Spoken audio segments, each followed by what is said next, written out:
अस्सलामुअलैकुम। प्रोग्रामिंग में टॉप में खुशामदीद। मेरा नाम कमरान है। दोस्तों, आज का हमारा टॉपिक पेज स्पेसिफिक टेम्पलेट से रिलेटेड। हर साइट में होम पेज यूनिक किस्म का डिज़ाइन होता है होम पेज का, और इनर पेजेस का डिज़ाइन डिफरेंट किस्म का होता है।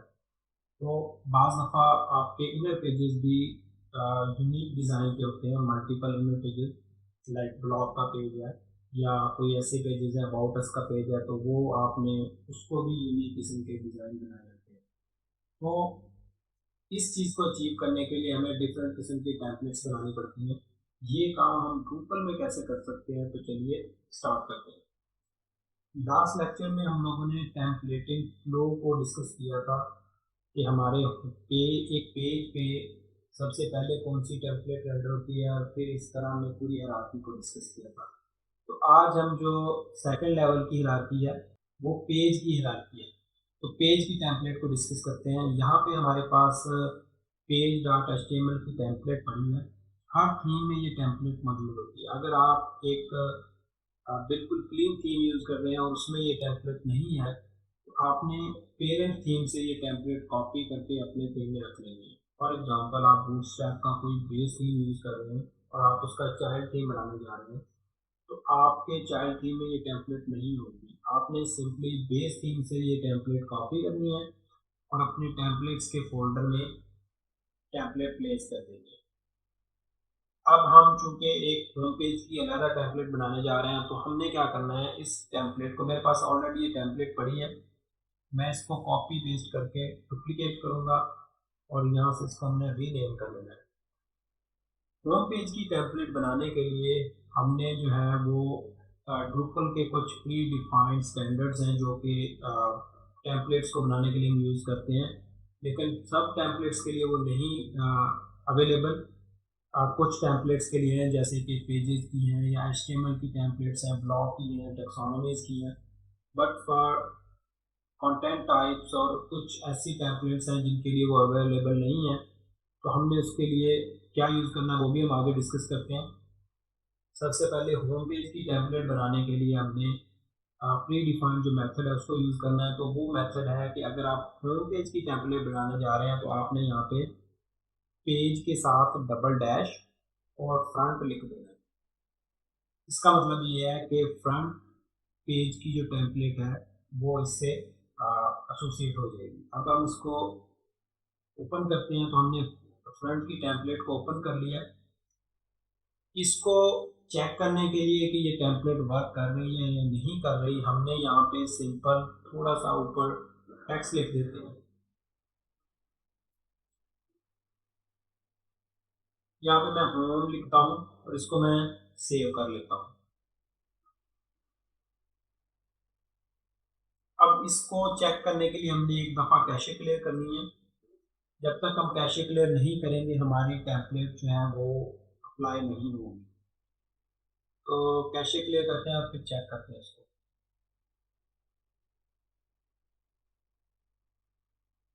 ये तो कैशे क्लियर हो चुके हैं, हम वापस जाते हैं अपने पेज पे और इसको रीलोड करते हैं। ठीक है जी, पेज रीलोड हो चुका है। यहाँ पे आप टॉप पे देख सकते हैं होम का वर्ड आ चुका है, जो हमने अपनी होम की टेम्पलेट में लिखा था। अगर मैं किसी नेक्स्ट पेज पे जाता हूँ तो मुझे ये वर्ड नज़र नहीं आएगा, क्योंकि उसकी टेम्पलेट जो है वो डिफ़ॉल्ट जो गूगल की टेम्पलेट है वो रेंडर हो रही है। देखिए वो वर्ड गायब हो गए यहाँ से। इसका मतलब ये है कि अब हमारी होम पेज की टेम्पलेट अलग हो चुकी है। अब इसमें हम जो भी HTML में चेंजेस या डिज़ाइन के चेंजेस अप्लाई करेंगे वो सिर्फ होम पेज तक महदूद रहेंगे। यहाँ से मैं इसको रिमूव कर देता हूँ, इसको सेव कर लेते हैं। अब हम नेक्स्ट जो प्रोसेस है वो है कि आप इनर पेजेस जो हैं उसमें भी टेम्पलेट्स को अलग करना चाह रहे हैं। अब यहाँ पे जैसे फ्रंट की जो है ये होम पेज के लिए होगी। अब जो बाय डिफ़ॉल्ट इनर पेजेस हैं उस पर पेज की टेम्पलेट चल रही होगी। इसमें जो भी हम चेंजेस करेंगे वो सारे इनर पेजेस पे अप्लाई होंगे। हम चाहते हैं कि कुछ इनर पेजेस भी हों जिन पे हम स्पेसिफिक टेम्पलेट अप्लाई कर सकें। तो उसका एक तरीका ये है कि आप किसी एक स्पेसिफिक नोड के लिए टेम्पलेट अलग कर सकते हैं। फॉर एग्जांपल, आप चाहते हैं कि मैंने अबाउट अस की पेज की अलग टेम्पलेट बनानी है, तो उस केस में आपने करना ये है कि उस नोड की आईडी ले लेनी है। फॉर एग्जांपल मैं अगर बैकएंड से यहाँ पे जाऊँ तो कंटेंट के सेक्शन में मेरे पास जितने भी पेजेस बने होंगे वो हर पेज एक नोड होता है। तो उसकी जैसे ये ब्लॉग का पेज है, तो मैं इसकी एडिट पे हमला करूँगा तो मुझे यहाँ पे इसकी आईडी मिलेगी। यहाँ से अगर आप नीचे स्क्रीन के बिल्कुल देख रहे हैं यूआरएल आपको नज़र आ रहा होगा, तो नहीं नज़र आ रहा तो इसको मैं एडिट करता हूँ। उसको एडिट करेंगे जब हम तो यूआरएल में हमें उसकी आईडी मिलेगी। यहाँ पे आप लोग देख सकते हैं node/1। इसका मतलब है कि पहला जो नोड का पेज बना हुआ है वो हमारा ब्लॉग का पेज है, यानी पहली आईडी। अब हमने अगर इस पेज की टेम्पलेट को अलहदा करना है तो सिंपल हमने फिर वही काम करना है। जो पेज हमारी डिफ़ॉल्ट टेम्पलेट है उसको कॉपी पेस्ट करना है और यहाँ से हमने रीनेम कर लें। तो इसको रीनेम करने के लिए हमने करना ये है कि page then double dash node फिर डैश आईडी, जो उस नोड का आईडी है, इसको हमने यहाँ पे अप्लाई कर देना है। अब ये उस नोड के साथ बाइंड हो गई। अगर आप उस नोड को डिलीट करते हैं और ब्लॉक के लिए एक नई नोड क्रिएट करते हैं तो उसका आईडी चेंज हो जाएगा और ये टेम्पलेट वर्क नहीं करेगी। तो इसलिए आपको फिर दोबारा से उसके आईडी के साथ इसको एसोसिएट करना पड़ेगा। अभी के लिए हम node-1 करते हैं तो ये उस पेज के साथ बाइंड हो गई। अब हम क्या करते हैं, यहाँ पे टॉप पे लिखते हैं ब्लॉग और इसको सेव कर देते हैं। टेम्पलेट्स को मज़ीद समझने के लिए इसका मैंने यहाँ पे ड्रूपल की जो डॉक्यूमेंटेशन है उसका लिंक ओपन किया हुआ है। तो यहाँ पे आप लोग देख सकते हैं कि पेज डबल सॉरी यहाँ पे सिंगल डैश नहीं आएगा, डबल डैश आएगा। Page double dash node double dash ID, तो यहाँ पे भी हमने डबल डैश लगाना है।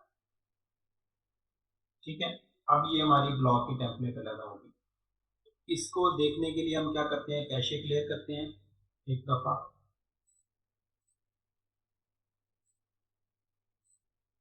और मीनवाइल हम जाते हैं वापस अपने टेम्पलेट्स के सेक्शन में जो कि ऊपर की डॉक्यूमेंटेशन है। यहाँ पे अगर मैं टॉप से आपको दिखाऊं तो हर सेक्शन के लिए टेम्पलेट कैसे बनेगी उसकी उन्होंने डॉक्यूमेंटेशन दी हुई है। पेज के लिए ज़्यादा बनती है तो यहाँ पे पेज की डिफ़ॉल्ट का बताया हुआ है। इसी तरह रीजन्स हैं, ब्लॉक्स हैं और हर नोड स्पेसिफिक टेम्पलेट है, टेक्सोनॉमीज है। तो ये सारी डॉक्यूमेंटेशन आपको यहाँ पे मिल जाएगी। क्विक टेम्पलेट नेमिंग कन्वेंशन के नाम से ये डॉक्यूमेंटेशन है, आप यहाँ से गूगल के ऊपर सर्च कर सकते हैं। इसका लिंक मैं डिस्क्रिप्शन में ऐड कर दूँगा। अब भी हमारी कैशे क्लियर हो चुकी है, वापस जाते हैं इस पेज पे और इसको रीलोड करते हैं। तो यहाँ पे देखें हमारे पास ब्लॉक का वर्ड आ चुका है। इसका मतलब है कि इस पेज के लिए वो टेम्पलेट यूनिक बन चुकी है। अब हम उसमें जो भी चेंजेस करेंगे वो सिर्फ इस ब्लॉग के पेज पे अप्लाई होंगे, मजीद जो इनर पेजेस हैं उन पे अप्लाई नहीं होंगे। लाइक जैसे मैंने टेस्टिंग का क्रिएट किया हुआ है, अगर मैं टेस्टिंग पे जाऊंगा तो ये टेम्पलेट अप्लाई नहीं होगी। यहाँ पे वो आपको वर्ड नजर नहीं आ रहा। तो कॉन्टैक्टस पे चले जाते हैं तो कॉन्टैक्टस पे भी वो आपको टेम्पलेट नजर नहीं आएगा। इसका मतलब है अब हमारी होम पेज की टेम्पलेट अलग है, ब्लॉग की टेम्पलेट अलग है। अब तीसरा फेज जो है वो ये है कि मैं चाहता हूँ कि किसी कंटेंट टाइप से रिलेटेड जितने भी नोड बने उनके लिए एक टेम्पलेट अलग बने।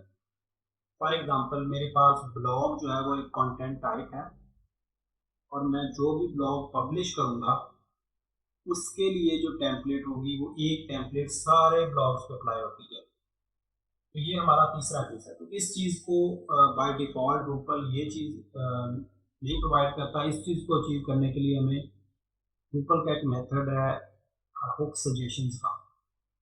3 सजेशन जो कि टेम्पलेट को जो सजेस्टेड टेम्पलेट्स होती हैं ड्रूपल को, उनमें हमने मज़ीद अपनी टेम्पलेट को रजिस्टर करवाना होता है। यहाँ पे मैंने एक डॉक्यूमेंटेशन का लिंक ओपन किया हुआ है। थीम हुक सजेशंस की ये डॉक्यूमेंटेशन है, इसको हमने यूज़ करते हुए अपने कंटेंट टाइप स्पेसिफिक जो नोड्स बनेंगे उनकी टेम्पलेट को लगा करना है। तो इसको यूज़ आपने कैसे करना है, यहाँ पे थोड़ा सा स्क्रॉल डाउन करेंगे तो एक कोड का उन्होंने स्निपेट दिया हुआ है, आपने एज इट इज़ कॉपी कर लेना है और फर्स्ट हुक का वर्ड है अपने थीम के नेम से हमें रिप्लेस करना है, एंड देन जो सेकंड हुक का वर्ड है वो आपने यूज करना है कि किस पर्पस के लिए आप इसको यूज कर रहे हैं। अगर आप पेज की टेम्पलेट्स को अलहदा करने के लिए यूज करेंगे तो आपने यहाँ पे पेज लिखना है, पेज ऑल्टर। अगर आप ब्लॉक की टेम्पलेट को ऑल्टर करने के लिए यूज करेंगे तो यहाँ पे आपने ब्लॉक लिखना है। इसी तरह हमारे पास डिफरेंट किस्म की टेम्पलेट्स हैं, regions, page, blocks, HTML, taxonomy. तो आपने जिस पर्पस के लिए यूज करना है सिंपल यहाँ पे वो लिखना है। तो ये है इसको मैंने थोड़ा सा मॉडिफाई किया है। जो आपने यहाँ से कॉपी करनी है वो थोड़ा सा डिफरेंट है और मैंने इसको थोड़ा सा मॉडिफाई किया है। मॉडिफाई इस लिहाज से किया है क्योंकि मैंने इसको पेज के लिए यूज़ करना है। तो हमने इसको जो है ना डायनामिक नाम प्रोवाइड करना है कंटेंट टाइप का। जब आपका कोई नोड लोड होता है तो उसमें नोड से रिलेटेड कंप्लीट इंफॉर्मेशन होती है कि ये किस टाइप का नोड है। फॉर एग्जांपल इस कंटेंट टाइप से रिलेटेड ये पेज बना हुआ है। तो यहाँ पे अगर आप देखें तो मैंने फर्स्ट हुक के वर्ड की जगह पे थीम नेम लिखा है अपना, और सेकंड की जगह पे पेज लिखा है क्योंकि मैं पेज की टेम्पलेट बनाने जा रहा हूँ। इसी तरह आगे जो सेकंड लाइन है इसमें हमने करंट राउट जो है हमारी रिक्वेस्ट जो है उसमें से गेट किया नोड को। तो ये तरीकेकार होता है जो करंट पेज को चेक करने का कि वो पेज किस टाइप का है। और अगर आपने किसी स्पेसिफिक कोड के ऊपर कंडीशन लगानी है कि वो कोड जो है वो किसी नोड के पेज पे ही चले, किसी और पेज पे ना चले, तो ये कंडीशन आपने इस तरीके से लगानी होती है। ड्रूपल रिक्वेस्ट में से आपने एट्रीब्यूट गेट करना होता है नोड का। अगर आपने टेक्सोनॉमी के लिए करना है तो यहाँ पे आप टेक्सोनॉमी गेट करोगे, अगर यूज़र है तो यूज़र गेट करोगे। तो आप उससे आपको ये पता चलेगा कि जो फ्रंट पेज है ये किस टाइप का है। हमने उसका ऑब्जेक्ट गेट किया और यहाँ पे एक वेरिएबल में रखवा लिया। फर्दर हमने इसको मजीद चेक किया कि ये नोड का एक ऑब्जेक्ट है तो हमारा कोड एग्जीक्यूट हो। अब यहाँ पे ये जो सजेशंस की एक अरे है ये ऑलरेडी इस टेम्पलेट को पास हो रही है, इस फंक्शन को पास हो रही है। इसमें अगर आप इसको डब करके देखेंगे तो आपके पास जितनी भी टेम्पलेट्स रजिस्टर्ड हैं ड्रूपल के साथ वो सारी लिस्ट डाउन हो जाएंगी। हमने मजीद इसमें अपनी टेम्पलेट्स को बाइंड करना है क्योंकि हम एक पेज की टेम्पलेट बनाने जा रहे हैं। तो फर्स्ट प्रीफिक्स जो है वो हमने रखना है पेज डबल अंडरस्कोर, और आगे हमने अपनी कंटेंट टाइप का नेम बाइंड कर देना है। इससे होगा क्या, जब हमने अपनी टेम्पलेट का नेम रखना है तो हमने सेम उसी फॉर्मेट में रखना है पेज डबल डैश और आगे कंटेंट टाइप नेम। तो यहाँ पे जो हम यहाँ पे नेम लगा रहे हैं वो अपनी कंटेंट टाइप का नेम लगा रहे हैं।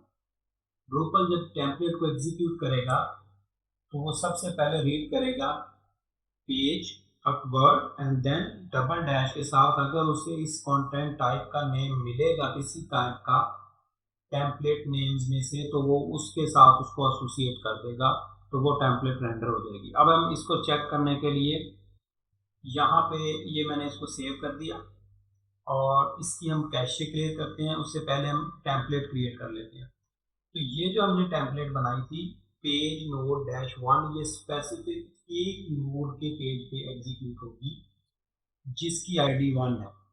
इसके अलावा किसी भी नोड की टेम्पलेट पे ये रेंडर नहीं होगी। इसको हम एज इट इज रहने देते हैं। हम एक नई टेम्पलेट बनाते हैं, इस पेज की टेम्पलेट को कॉपी करते हैं और इसको हम रीनेम करेंगे अपनी कंटेंट टाइप के नेम से। तो हमारा कंटेंट टाइप नेम जो है वो ब्लॉग है, डबल डैश ब्लॉग। इसको हम सेव कर देते हैं।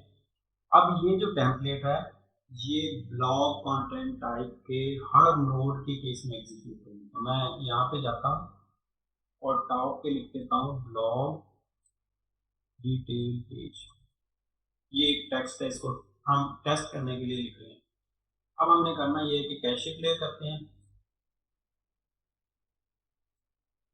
और वापस देखते हैं जो हमने ये टेम्पलेट बनाई है नोड वाली, इस पे ब्लॉग लिखा हुआ है और ये हमारे ब्लॉग का जो पेज है उस पर रेंडर होगी। और ये जो टेम्पलेट है ब्लॉग की जो हमने डिटेल पेज के लिए बनाई है, तो ये हमारे अगले डिटेल पेजेस पे अप्लाई होगी। तो इसको टेस्ट करते हैं। वापस जाते हैं, कैशे क्लियर हो चुकी है। स्ट्रक्चर में हम जाते हैं और अपनी कंटेंट टाइप्स में देखते हैं कि हमारे पास कौन सी कंटेंट टाइप्स हैं। जी, हमारे पास ब्लॉग की कंटेंट टाइप, अब हम इसमें कंटेंट क्रिएट करते हैं।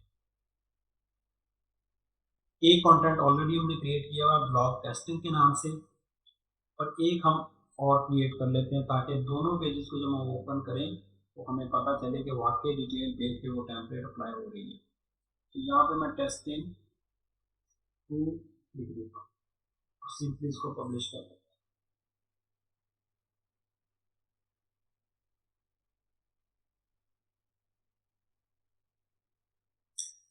तो जी हाँ, ये हमारा टेस्टिंग का टेम्पलेट जो है ये रेंडर हो चुके हैं। इस पेज पे आप टॉप पे देख सकते हैं ब्लॉग डिटेल पेज का आ रहा है। अगर मैं जो सेकंड कंटेंट है उसको ओपन करूं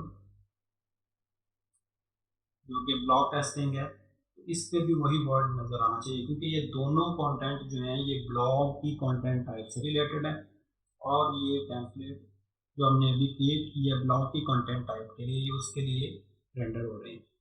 तो अब इस टेम्पलेट में हम जो भी चेंज करेंगे ब्लॉग वाली में, ये ब्लॉग कंटेंट टाइप की हर नोड की केस में रेंडर होंगे, और उसका जो लेआउट हम बना चुके होंगे वो एग्जीक्यूट होगा। लेकिन इसके अलावा बाकी जितनी भी कंटेंट टाइप्स होंगी उनकी अगर टेम्पलेट हमने यहाँ पे नहीं रखी हुई तो वो बाय डिफ़ॉल्ट पेज की टेम्पलेट को पिक करेंगे और वही वाला लेआउट एग्जीक्यूट करेंगे।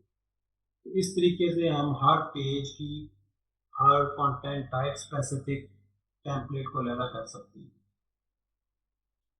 वीडियो अच्छी लगे तो लाइक कीजिए, शेयर कीजिए, चैनल को सब्सक्राइब कीजिए ताकि आने वाली वीडियोस की नोटिफिकेशन आपको बर वक्त मिल सके। Thank you.